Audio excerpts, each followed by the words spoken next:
గత కొన్ని వారాలుగా మనం ఎలీషా గారి జీవితంలో ఉన్నటువంటి కొన్ని విశేషాలు, ఆత్మీయ సత్యాలు మన ఆత్మీయ జీవితానికి మేలుకరంగా ప్రయోజనకరంగా ఉండేందుకొరకు మనం ధ్యానం చేస్తూ వస్తూ ఉన్నాం. కాబట్టి మరి ఇప్పటి వరకు మీరు ఏవేమైతే విన్నారో వాటన్నిటిని మీ హృదయంలో భద్రం చేసుకోండి.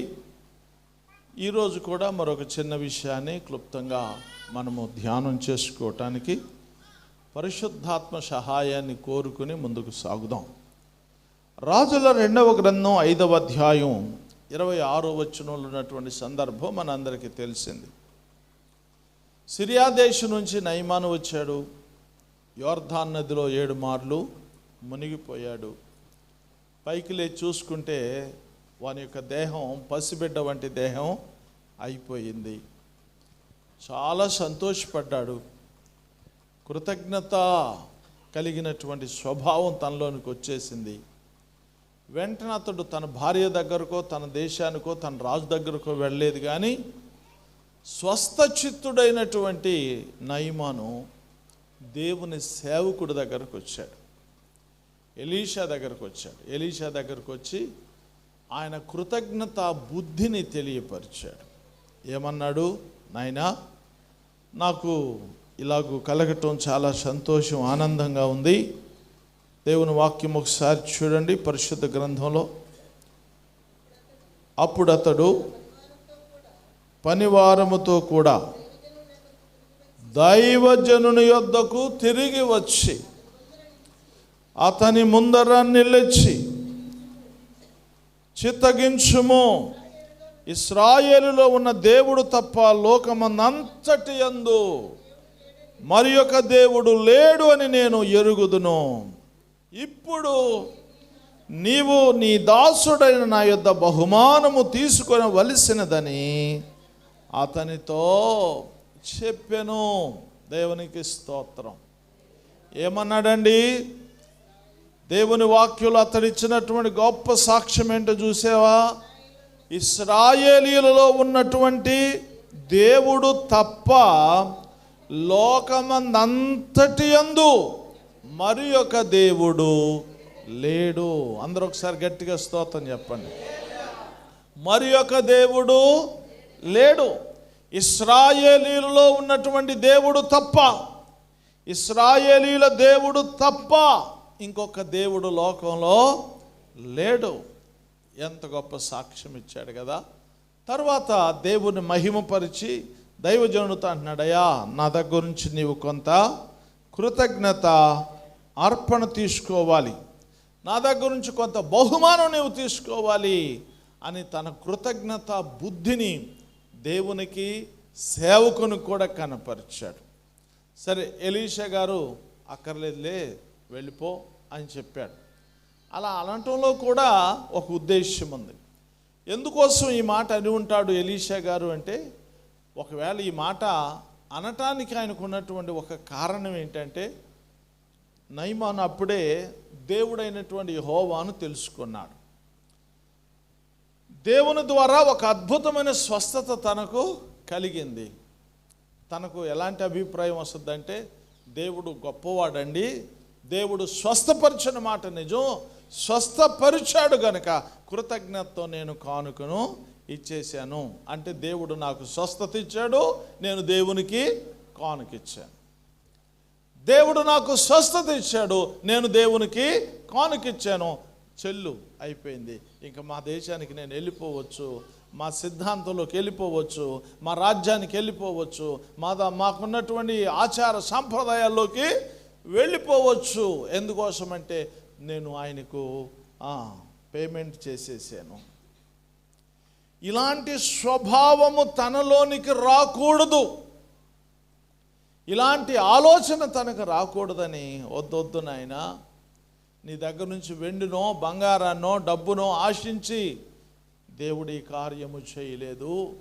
దేవునికి కావలసింది నీ ధనము కన్నా ముందు నీవు కావాలి. నీ ధనము కన్నా ముందు నీవే కావాలి, నీ బంగారము కన్నా ముందు నీవు కావాలి, నీ వెండి నీ వస్త్రముల కన్నా ముందు నీవు కావాలి. ముందు నిన్ను నీవు అప్పగించుకున్న తర్వాత నీవు దేవునికి ఏమైనా చెల్లించు అనేటట్టుగా నీ వద్దులేనైనా వెళ్ళిపో అని చెప్పాడు. దేవుడికి స్తోత్రం కలుగునగా. అప్పుడు ఆయన ఏమన్నాడో చూసారా? సరే నాయన, ఇంకా నాకు నీవు కొంచెం ఇవ్వాలి అన్నాడు. ఇప్పుడు నాకు స్వస్థతనిచ్చావు, అయితే నాకు ఇంకా అవసరం ఏంటో చూసారా?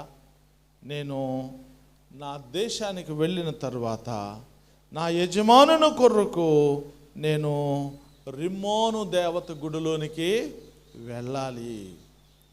అక్కడికి వెళ్ళిన తర్వాత నా పాదములు లేదా నా మోకాళ్ళు అక్కడ వంగాలి. ఎందుకోసమంటే నేనైతే వంగను, నా వలనైతే ఆ పని కాదు, కానీ నేను ఒక మహా వ్యక్తికి, ఒక రాజుకి నేను సేవకుడిగా ఉన్నాను గనుక అతడు అక్కడికి వెళతాడు. వెళ్ళినప్పుడు నన్నే బేస్ చేసుకుంటాడు ఆయన. ఆయన వంగలేని పరిస్థితి వచ్చినప్పుడు నా మీదే ఆధారపడతాడు. ఆయన నా భుజం మీద చెయ్యి వేసి తాను వంగుతాడు. తాను వంగటం కొరకు నేను వంగాల్సి వస్తుంది.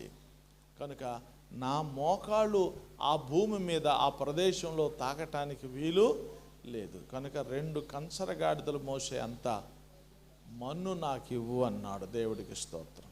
అది ఎందుకోసమంటే నేను అక్కడికి వెళ్ళిన తర్వాత ఆ దేవత ఎదుట నా మోకాళ్ళు వంచటానికి వీలు లేదు.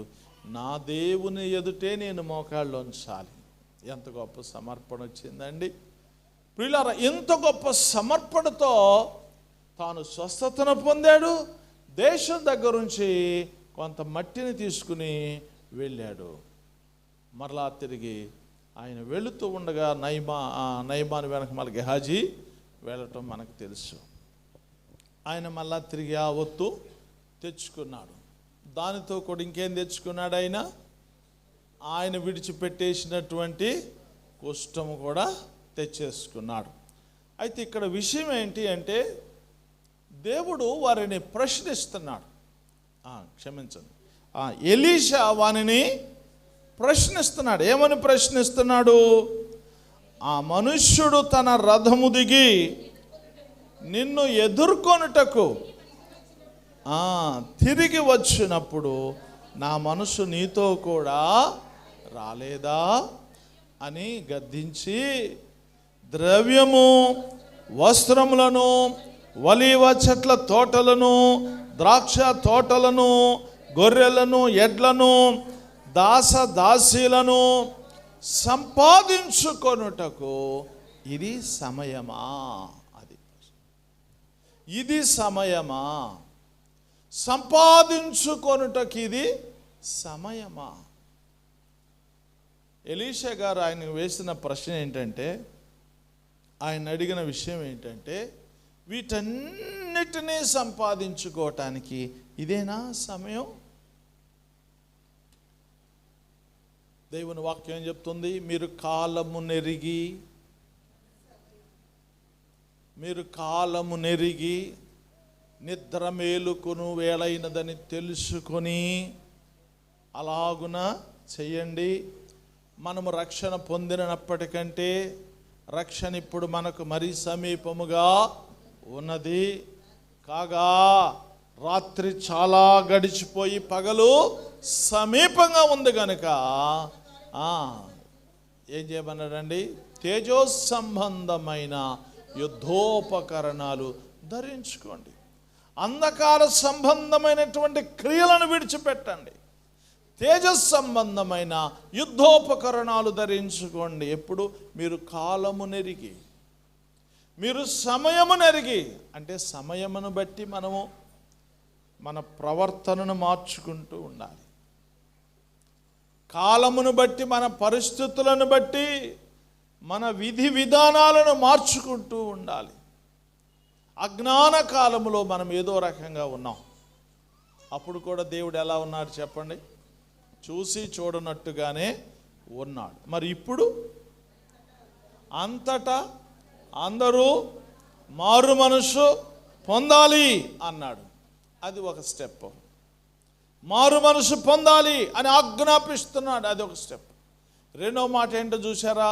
మారు మనసు పొందామండి, మారు మనసు పొందాం అని ఒకవేళ మనం చెప్తే మారు మనసుకు తగినటువంటి ఫలాలు ఫలించండి. ఫలించమండి అని ఒకవేళ చెప్తే మీరు బహుగా ఫలించాలి అన్నాడు. ఎలా ఫలించాలి? ఫలిస్తాం కాదు, ఇంకా బహుగా. మారు మనసు పొందనోళ్ళేమో మారు మనసు పొందాలి, పొందేం సార్ దేవుడికి స్తోత్రం అని చెప్పుకుని అక్కడ ఆగిపోవటం కాదు.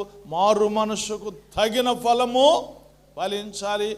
మారు మనసుకు తగిన ఫలం కూడా ఫలిస్తున్నామంటే దేవుడు అన్నాడు చాలు ఇక అయితే సరిపోద్దులని అని అనలేదు. మరి ఏమన్నాడండి? మీరు బహుగా ఫలించాలి. బహుగానే ఫలిస్తున్నాం సార్ అంటే ఆయన అంటాడు అట్లా కాదు, విస్తారంగా ఫలించాలంటాడు. విస్తారంగా ఫలించాలి అంటే దేవుడు మనల్ని ఎక్కడి నుంచి ఎక్కడికి తీసుకెళ్తున్నాడు? శూన్యములో నుండి సర్వ సమృద్ధిలోనికి తీసుకెళ్తున్నాడు. దేవుడికి స్తోత్రం. చీకట్లో నుండి ఆశ్చర్యకరమైనటువంటి వెలుగులోనికి తీసుకుని వెళ్తున్నాడు. ఏమండి? మరణములో నుండి అద్భుతమైనటువంటి జీవములోనికి దేవుడు మనల్ని తీసుకుని వెళుతున్నాడు. అంటే అందుకు ఒక్కొక్క స్టెప్ను దేవుడు దాటించుకుంటూ వెళ్తున్నాడు. దేవుడికి స్తోత్రం. మొదటి 1000 మూరలు, రెండవ 1000 మూరలు, మూడవ 1000 మూరలు, నాలుగవ 1000 మూరలు, ఇలాగూ కొలిసి ఒక్కసారి అందుట పడితే చచ్చూరుకుంటాడు. అందుకోసం ఏం చేస్తున్నాడు?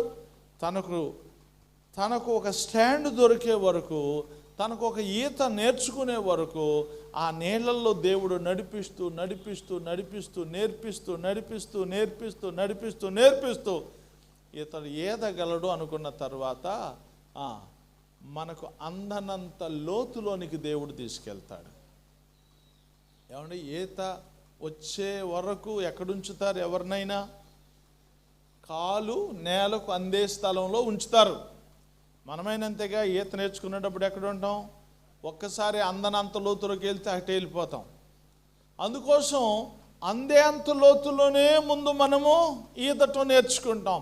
ఈదటం వచ్చిన తర్వాత ఎంత లోతులోకైనా మనము వెళతాం.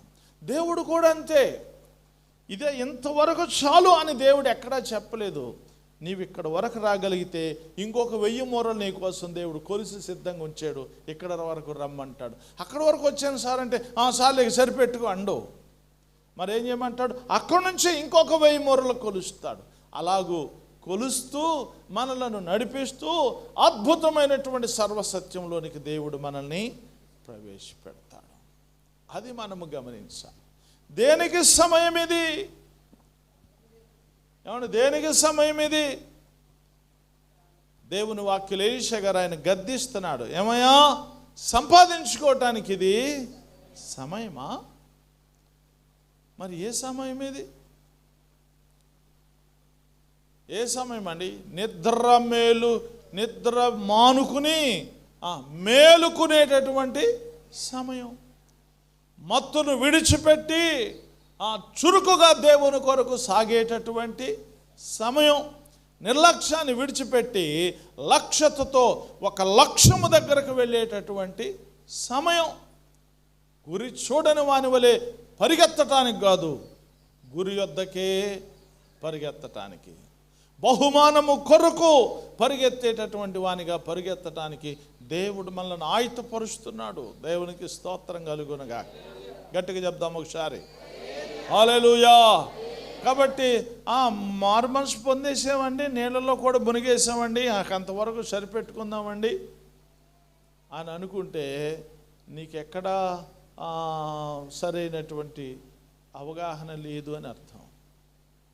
చాలామంది ఇక్కడే ఆగిపోతున్నారు. మారు మనసు వరకు పొందుతున్నారు, తర్వాత బాప్తిసం తీసుకున్నారు, ఇక ఆ తర్వాత కనపడరు మనుషులు.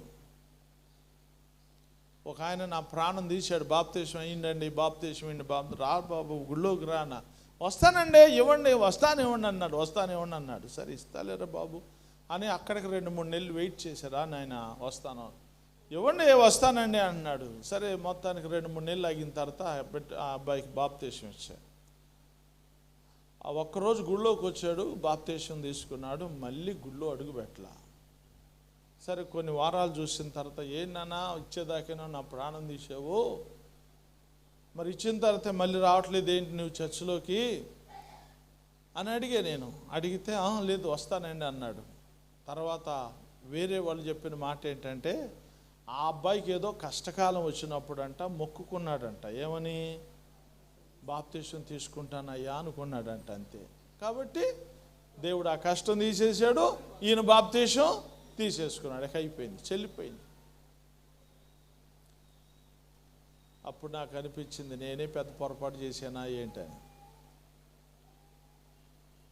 ప్రియమైన దేవుని బిడ్డలారా, అర్థమవుతుందా మీకు? దేవుని సన్నిధిలో విశ్వాస జీవితం అంటే అది కాదు, అట్లా కాదు. విశ్వాస జీవితం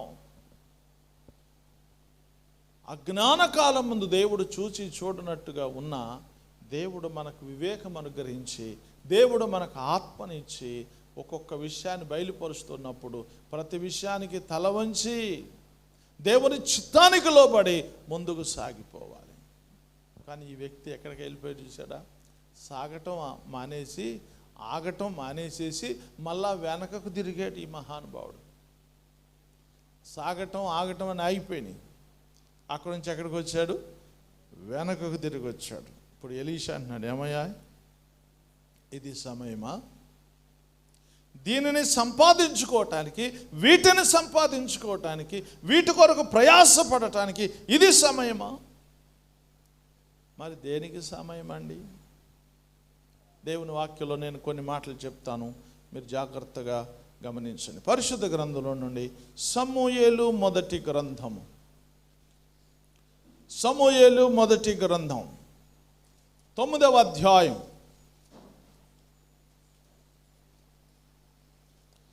13వ వచనం చదువుకుందాం. సమూయేలు మొదటి గ్రంథము 9వ అధ్యాయము 13వ వచనం. ఊరిలోనికి మీరు పోయిన క్షణమందే అతడు భోజనము చేయుటకు ఉన్నతమైన స్థలమునకు వెళ్ళక మునిపే మీరు అతని కనుగొందురు. అతడు రాక మునుపు జనులు భోజనము చేయరు. అతడు బలిని ఆశీర్వదించిన తరువాత పిలువబడిన వారు భోజనము చేయుదురు. మీరు ఎక్కిపోండి, మీరు ఎక్కిపోండి, అతన్ని చూచుటకు ఇదే సమయం. దేవునికి స్తోత్రం చెప్పండి. ఏ సమయం ఇది? చెప్పాలి. ఏ సమయం ఇది? అతనిని చూచుటకు, అతనిని చూచుటకు ఇదే సమయం. ఈ సమయం దాటిపోతే ఆయన మీకు కనబడడు. ఈ సమయం దాటిపోతే మీరు ఆయనను కలవలేరు.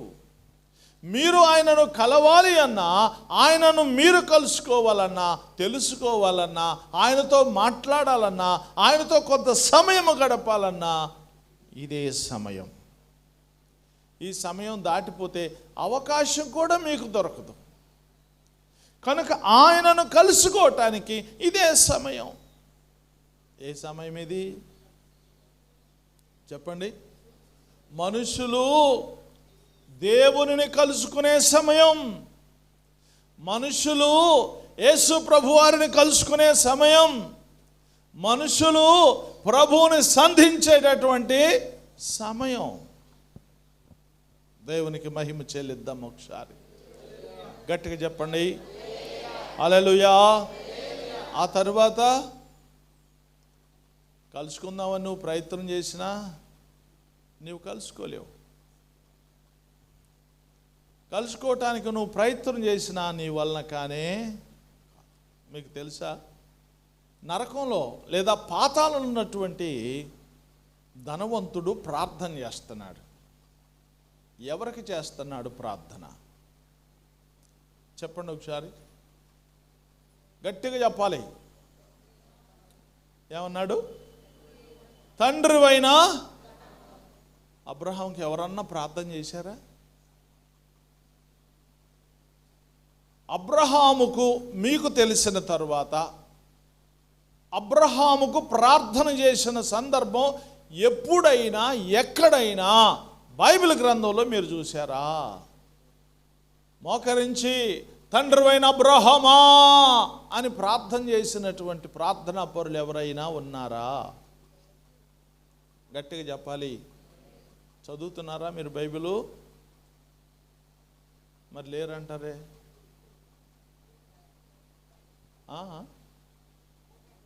బైబిల్ చదువుతున్నారా మీరు? అసలు లేరా? తండ్రివైన అబ్రహామా అని ప్రార్థన చేసిన వాడు లేరా? చెప్పాలి గట్టిగా. ఎంత డౌట్ వచ్చిందో మీకు.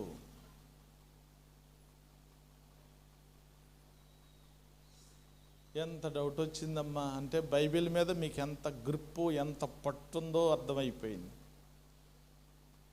తండ్రివైన అబ్రహాం అని ప్రార్థన చేసినటువంటి ప్రార్థనా పరుడు ఒక్కడు కూడా లేడు.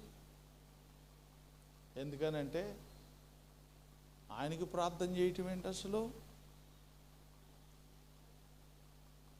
ప్రార్థన చేసిన ప్రతి ఒక్కరు ఎవరికి ప్రార్థన చేశారు? దేవునికి ప్రార్థన చేశారు. యెహోవా నామమున ప్రార్థన చేశారు. తరువాత యేసు నామము ద్వారా దేవునికి ప్రార్థన చేశారు. అంతే కదా? మాట్లాడరే? గట్టిగా చెప్పండి, గట్టిగా చెప్పాలి. అవునా? ఇంకా వేరే నామమున ప్రార్థన చేసిన దాఖలాలు ఎక్కడ? ఎందుకంటే ప్రభు చెప్పాడు, నేను తప్ప వేరొక దేవుడు నీకు ఉండకూడదు. ఏ నామమున ప్రార్థన చేయకూడదు అన్నప్పుడు కూడా దానియేలు ఏ నామమున చేశాడు? యెహోవా నామమునే ప్రార్థన చేశాడు. అంతే కదా? వాళ్ళ చట్టం ఏంటి? ఒకవేళ దేవుని నామమున ప్రార్థన చేయటం వాళ్ళకి ఆటంకం అయ్యింది కనుక వాళ్ళు ఆ చట్టం చేయించారు. అక్కడ దొరుకుతాడు కాబట్టి అలాగ చేయించాడు. అప్పుడు కూడా ఆయన ఏ నామమును చేశారు? నామమేం మార్చలా,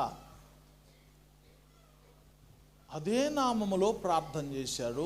యెహోవాను ప్రార్థన చేయుటయు బ్రతిమాలుటయు వారు చూశాడంట. వేడుకొనుట బ్రతిమాలుట చూశారని దేవుని వాక్యంలో ఉంది. చదువుతారా ఒకసారి ఆ మాట? ఆ మనుషులు గుంపు కూడి దానియేలు దగ్గరికి వచ్చి తన దేవునికి ప్రార్థన చేయుటయు ఆయనను బ్రతిమాలుకొనుటయు చూశారు. దేవునికి స్తోత్రం. ఎవరికి చేస్తున్నాడట? ఆ కష్టకాలంలో కూడా, ఆపత్కాలంలో కూడా ఎవరి కోసం ప్రార్థన చేస్తున్నాడు? ఎవరి నామమున ప్రార్థన చేస్తున్నాడంటే తన దేవునికి ప్రార్థన చేస్తూ ఉన్నారు. ఆ తరువాత ప్రార్థన ఆయనకే. అప్పుడు చేసిన ప్రార్థన ఆయనకే చేస్తున్నాం, ఇప్పుడు చేసిన ప్రార్థన ఆయనకే చేస్తున్నాం. అప్పుడు యేసు క్రీస్తు అనే మధ్యవర్తి రాలేదు కనుక వారి ప్రార్థన, విజ్ఞాపన డైరెక్ట్గా ఎక్కడికి వెళ్ళేది? తన దేవుని యొద్దకు వెళ్ళేది. ఇప్పుడు దేవుడు ఒక్కడే. నరులకు, మనుష్యులకు, దేవునికి మధ్యవర్తి ఒక ఆయన వచ్చి ఉన్నాడు గనుక ఎవరు వెళ్ళినా ఇప్పుడు ఎవరి ద్వారా వెళ్ళాలి? ఆయన ద్వారా వెళ్ళాలి. కనుక యేసు నామము ద్వారా మనం వెళుతున్నాం. దేవునికి స్తోత్రం. సరే, మంచిది. ఈ మాట చూడండి. ధనవంతుడు ప్రార్థన చేస్తున్నాడు. ఏమని ప్రార్థన చేస్తున్నాడు? తండ్రివైన అబ్రహామా అని ప్రార్థన చేశాడు. చేయండి, కొత్త ప్రార్థన చేస్తున్నాడు ఈయన. కొత్త ప్రార్థన చేస్తున్నాడు ఏంటి? ఎప్పుడు వినని ప్రార్థన, ఎన్నడూ చేయనటువంటి ప్రార్థన, క్రొత్త ప్రార్థన చేస్తున్నాడు. ఏమిటి ఈయనంటే, అసలు మొట్టమొదటి ఏం చేసింది దేవుడికే. ధనవంతుడు మొట్టమొదటి చేసింది ఎవరికి? దేవునికే ప్రార్థన చేశాడు. కానీ అది ప్రార్థన వినే సమయము కాదు, ప్రార్థనలు అంగీకరించే సమయము కాదు, ప్రార్థనలు స్వీకరించేటటువంటి సమయము కాదు. అక్కడ ప్రార్థనలకు అసలు విలువే లేనటువంటిది కాలం, అది విలువే లేని సమయం. అందుకోసం దేవుడు అతని ప్రార్థన ఎంత మాత్రం వినలేదు. అందుకోసం ఆయన ఎవరికి మొదలుపెట్టాడండి? అబ్రాహాం అన్న వింటాడేమో పాపం. మీరు కూడా అప్పుడప్పుడు ఫోన్ చేస్తారుగా, ఎవరికో ఫోన్ చేస్తారు, ఎంతసేపటికి వాళ్ళు రింగ్ అవుతుంది కానీ ఫోన్ లిఫ్ట్ చేయరు, లేదా స్విచ్ ఆఫ్ వచ్చేసేస్తుంది. అప్పుడు ఏం చేస్తారు? ఆ ఇంటి పక్కంటోళ్ళకి చేసి, అమ్మ కొంచెం వాళ్ళకి ఫోన్ ఎత్తమని చెప్పు, చాలాసేపటి మట్టి ట్రై చేస్తున్నాను, వాళ్ళు ఫోన్ ఎత్తట్లేదు, కొంచెం ఫోన్ చేస్తున్నాను, ఫోన్ ఎత్తమని చెప్పు అని వీళ్ళు ఎవరికి చేస్తారు?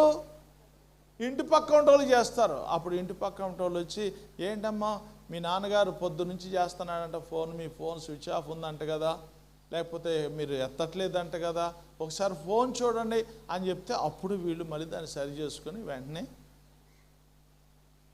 దేవునికి ప్రార్థన చేశాడు. దేవుడు అతని మొర, అందుకే అనుకూల సమయమందు నేను నీ మొర ఆలకించా, రక్షణ దినమందు నేను నిన్ను ఆదుకున్నా.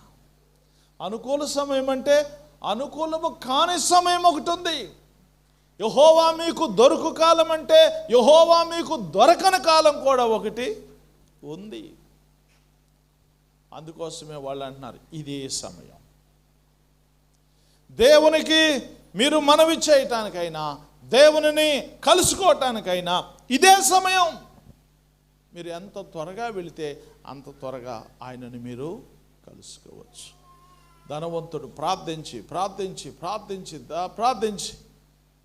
కనుచూపు మేరలో దేవుడు విన్నట్టు దాఖలాలు ఎక్కడ కనబడకపోతే, సమాధానం వచ్చే అవకాశం లేకపోతే, అప్పుడు దృష్టి అబ్రహాం మీదకి తీసుకెళ్తే అబ్రహాము సమాధానం చెప్పాడు. అవును, దేవుడు ముఖం కూడా చూడనటువంటి సందర్భం అది. ఎంత ఏడ్చినా, ఎంత గగ్గోలు పెట్టినా, ఎంత గోల చేసినా, అంగలార్చినా ముఖం కూడా తిప్పుకునేటటువంటి సమయం అది. ఆ సమయం రాకమునుపు దేవుని పిల్లలు దేవునికి ప్రార్థన చేయాలి, దేవుని కలుసుకోవాలి. అందుకోసం ఏమన్నారు? మీరు ఊరిలోనికి పోయి ఆ క్షణం అతడు భోజనానికి చేయటానికి ఉన్నత స్థలమునకు వెళ్ళక మునిపే మీరు అతనిని కనుగొంటారు. అతడు రాకమునుపు జనులు భోజనము చేయరు. అతడు బలిని ఆశీర్వదించిన తరువాత పిలువబడిన వారు భోజనము చేస్తారు. మీరు ఎక్కిపోండి, త్వరగా వెళ్ళండి. ఆయనను కలుసుకోవటానికి ఇదే సమయం. దేవునికి స్తోత్రం. లోకంలో ఎవరైనా దేవుని కలుసుకోవటానికి ఇది సమయం. ఎంత ఘోర పాపాత్ములైనా దేవుని కలుసుకోవటానికి ఇదే సమయం. అందుకే సిలువలో ఉన్నటువంటి దొంగ చాలా తొందరపడ్డాడు. ఇప్పుడేం తొందర వచ్చిందిరా బాబు? తొందరే మరి. ఇంకా కాసేపు ఆగితే ఈయనే చచ్చిపోవచ్చు, లేదా ఇంకా కాసేపు ఆగితే ఆయన చనిపోవచ్చు. ఇద్దరు అదే శిక్షా విధిలో ఉన్నారు కదా. ఆయనైనా చనిపోవచ్చు, ఈయనైనా చనిపోవచ్చు. ఇద్దరు మరణాశయ్య మీద ఉన్నారు. ఎవరు చచ్చిపోయినా ఇక ఆ ప్రార్థనకి వాల్యూ ఉండదు. దొంగ చచ్చిపోయాడు అనుకో, ప్రార్థన చేయలేడు. యేసయ్య చచ్చిపోయాడు అనుకోండి, ప్రార్థన వినడం. చనిపోయిన తర్వాత ప్రార్థన చేస్తే ఎట్లా వినపడుతుంది?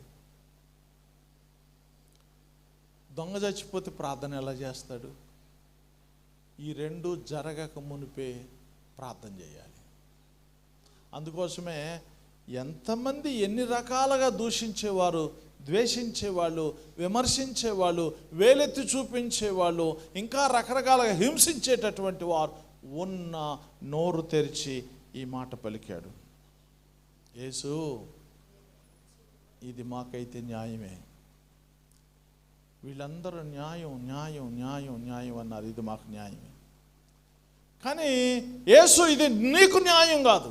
వీళ్ళందరూ న్యాయం న్యాయం అంటూ నిన్ను సిలువేశారు, కానీ నేను చెప్తున్నాను, ప్రజలకు వ్యతిరేకంగా, ప్రభుత్వానికి వ్యతిరేకంగా, న్యాయస్థానాలకు వ్యతిరేకంగా, న్యాయ తీర్పుకు వ్యతిరేకంగా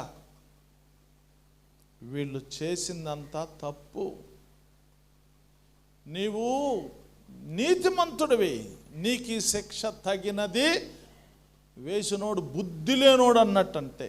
నీకు ఈ శిక్ష వేశాడంటే వాడికి బుద్ధి, జ్ఞానం, మానవత్వం ఏమీ లేవు, అందుకోసమే నీకు ఈ శిక్ష వేశాడు అని ఎవరి ముందు అంటున్నాడు? ఏ ప్రభుత్వపు సైనికులు ఆపక్షంగా యేసయ్యకు సిలువ శిక్ష వేశారో ఆ సైనికుల ముందు అంటున్నాడు. ఎంత ప్రమాదకరమైన సంగతో చూశారా ఈ మాట? చంపేస్తారా, హింసించేస్తారు, శిక్షకి ఎక్కువ చేస్తారు. ఎరా మమ్మల్ని కాదంటావా, మా ప్రభుత్వాన్ని కాదంటావా, మా జడ్జిని కాదంటావా నువ్వు అనుకుని ఇంకా వాళ్ళ క్రోధంతో, కోపంతో ఏదైనా చేసేస్తారు నిన్ను. ఏమన్నా చేయని. ఈ టైంలో నేను ఈ మాటను ఒప్పుకోకపోతే నష్టపోతా. ఒకవేళ ఒప్పుకుంటే ప్రాణం పోద్ది. ఒకవేళ నేను దాన్ని ఒప్పుకోలేకపోయాననుకో దేవుని రాజ్యం పోద్ది. గట్టిగా స్తోత్రం చెప్పరే. ఎవరికి అర్థం కాలేదా, లేకపోతే స్పందన లేదా, ఏమిటి కథ? ఒకవేళ నేను ఒప్పుకున్నాను అనుకో, వీళ్ళందరూ కలిసి నా హింసను ఇంకెక్కువ చేసి నా ప్రాణం తీస్తారు. చచ్చిపోవటానికి కూడా నేను సిద్ధంగా ఉన్నా. కాసేపు చచ్చిపోతా. వీళ్ళ కోపం వచ్చింది అనుకో, ఇప్పుడే చచ్చిపోతా. చావు ఖాయమేగా. ఇప్పుడు చచ్చిపోని, ఇంకొక గంట చచ్చిపోని, సాయంకాలం లోపే నేను చచ్చిపోవాల్సిందేగా. కాబట్టి 2-3 గంటల ముందే చచ్చిపోతా. చావు అనేది ఖాయమే కనుక, ఎప్పుడైనా నేను చావాల్సిందే కనుక చావుపోయే ముందు సత్యమును పలికి సర్వసత్యంలోనికి వెళ్ళిపోతా. దేవునికి స్తోత్రం చెప్పండి ఒకసారి. హల్లెలూయా. ఇదే సమయం ఆయన కలుసుకోవటానికి. ఈ సమయం దాటిపోతే నేను ఇంకా ఆయనను కలుసుకోలేను. నేను చచ్చిపోతే ప్రార్థన చేయలేను. ఆయన చనిపోతే నా ప్రార్థనకు ఆయన వినడు. కనుక ఇదే సమయం. నీకే సమయం. దొంగకి ఇదే సమయం దేవుని కలుసుకోవటానికి. సౌలుకి ఇదే సమయం ప్రవక్త సమూయేలును కలుసుకోవటానికి. మరి నీకే సమయం?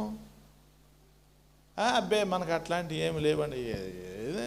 2019 అంతేనండి, 2020 అంతేనండి, కరోనాను అంతేనండి, కరోనా పోయిన తర్వాత అంతేనండి, ఇంకా ఏమన్నా బరోనా ఏదన్నా వస్తే దానికి కూడా అంతేనండి. మళ్ళీ పెద్ద మార్పు ఏమీ రాదండి. ఇంతేనా? ఇంతేనా మన లైఫ్ కూడా? కాలము నెరిగి నిద్ర మేలుకొని వేళైనది అని తెలుసుకొని అలాగూ చేయండి. మనము రక్షణ పొందినప్పటికంటే రక్షణ మనకు మరీ సమీపంగా వచ్చేసేసింది. కాబట్టి అంధకార సంబంధమైనటువంటి క్రియలను విసర్జించి తేజస్ సంబంధమైన యుద్ధోపకరణములు ధరించుకోండి. ప్రభువైన యేసుక్రీస్తు త్వరగా వస్తున్నారు. ఇంకా అదే స్థితిలో మీరు ఉండొద్దు. ఇంకా అదే బ్రతుకు మీరు బ్రతకొద్దు. అదే రకమైనటువంటి నిమ్న స్థితిలో మీరు ఉండొద్దు. దేవునిని కలుసుకునేటటువంటి టైం ఇది. ఒకవేళ ఈ సమయాన్ని నువ్వు పోగొట్టుకుంటే ఇక నువ్వు పడే పశ్చాత్తాపం అంతా ఎంత అని చెప్పడానికి లేదు. దానికి విలువ కూడా లేదు. దానికి విలువ కూడా లేదు. ఇప్పుడు నువ్వు చేస్తే ప్రార్థన అంగీకరిస్తాడు. నీ గతాన్ని కొట్టివేస్తాడు. ఒక నూతన ప్రారంభాన్ని నీ జీవితానికి దేవుడు దయచేస్తాడు. మళ్ళీ నిన్ను అగ్ని రవ్వగా దేవుడు మార్చి నడిపిస్తాడు.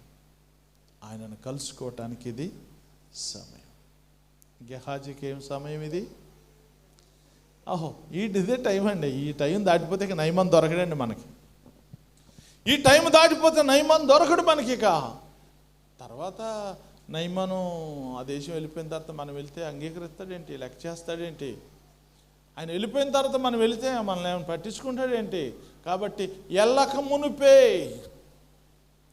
అతడు దేశము దాటక మునిపే, సిరియాలో అడుగు పెట్టక మునిపే మనం ఏదైనా తెచ్చుకోవాలి అనుకుని ఆయాసంతో రొప్పుతో పరుగు పరుగు పరుగు తీశాడు.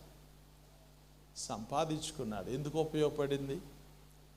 తనకు తన ఇంటి వారికి అది ఎందుకు ఉపయోగపడింది? రైల్వే ప్లాట్ఫామ్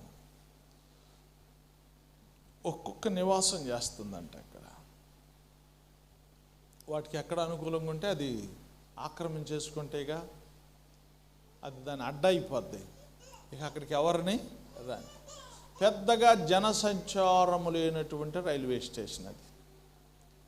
అక్కడ ఓ చిన్న నివాస స్థలం దానికి దొరికింది, దానిలో ఉండిపోయింది అది.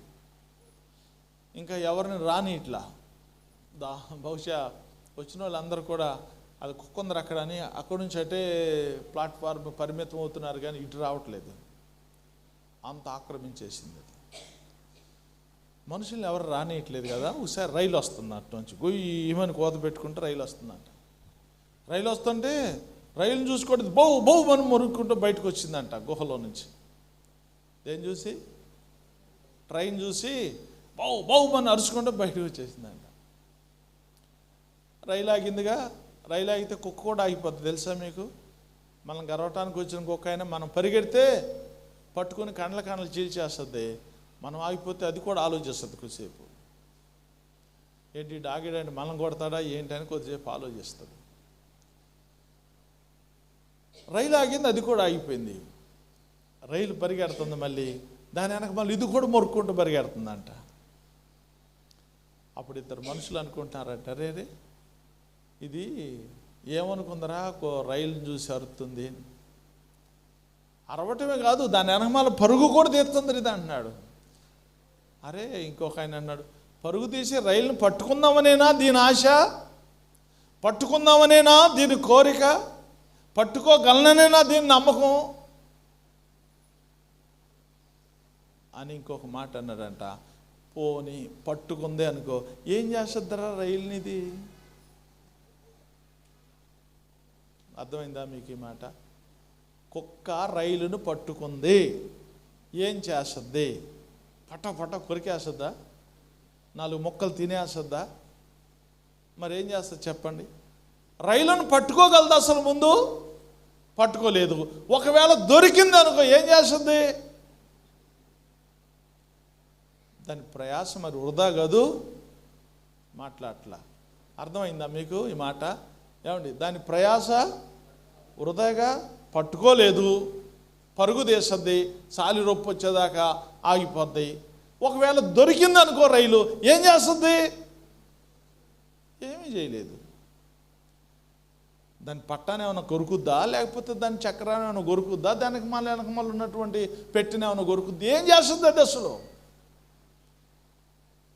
అవును కదా, దాని ప్రయాస వృధా.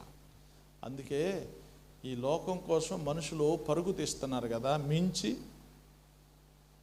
చివరికి వీళ్ళ ప్రయాస ఏమవుద్దో చూసారా? ఆయాసం అవుద్ది. ఆయాసం అవుద్ది. ఇక వేదాంతులు అయిపోతారు. జగమే మాయ, బ్రతికే.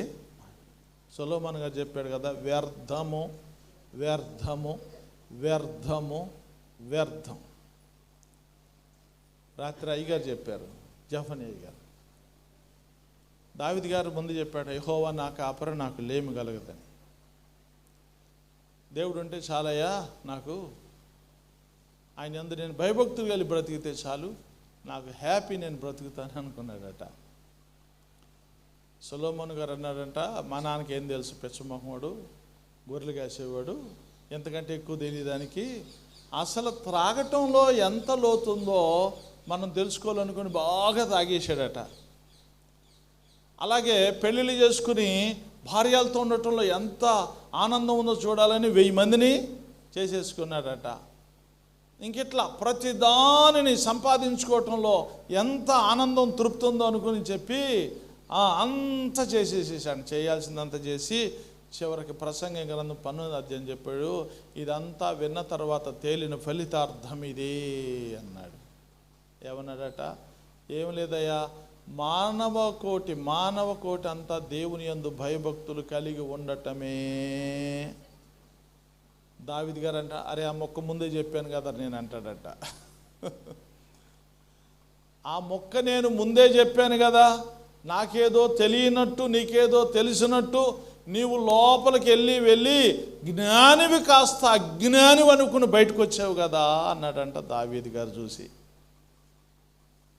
అర్థమైందా? ఏం అర్థమైంది తెలవదు నాకు, అర్థమైంది తెలవట్లా నాకు. మీ ముఖాల్లో కూడా కొంచెం నాకు అది రెస్పాన్స్ కనపట్లా. స్తోత్రం చెప్పండి ఒకసారి. హల్లెలూయా.